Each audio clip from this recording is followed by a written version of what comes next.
Jeshi la polisi linaendelea kuhakikishia kuwa kuna usalama wa kutosha tunapoelekea kesho tarehe 29 mwezi wa 10 2025, siku ya kupiga kura, kwani hakuna tishio lolote la kiusalama kama tulivyohakikishia Oktoba 26, 2025.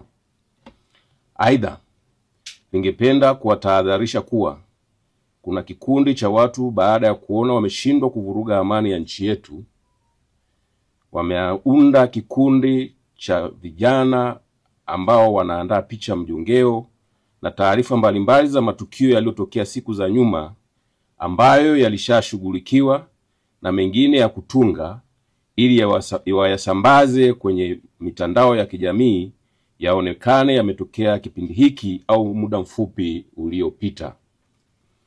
Mkiona taarifa kama hizo kwenye mitandao ya kijamii na baadhi ya vyombo vingine vya habari vilivyoandaliwa na watu hao wenye nia ovu na amani ya taifa letu, mtambue kuwa ni za uongo, uzushi na za kutaka kutuchonganisha na kutugombanisha.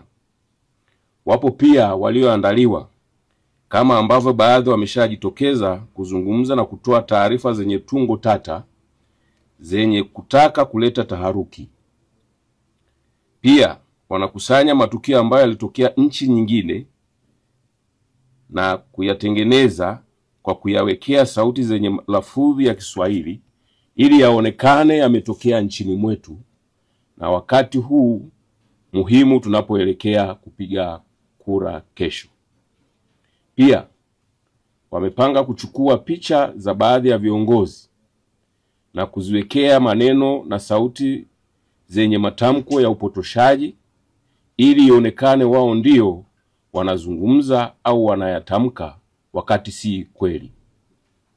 Jeshi la polisi wakati linaendelea kuwafuatilia ili liwatie nguvuni kwa mujibu wa sheria, linatoa rai kwa wananchi mtakapoona au kutumiwa picha mjongeo na taarifa kama hizo au vipeperushi na mengine yanayofanana na hayo, muyapuuze, kwani yameandaliwa kwa nia ovu ya kiuhalifu kwa lengo la kutaka kuleta taharuki kwa wananchi.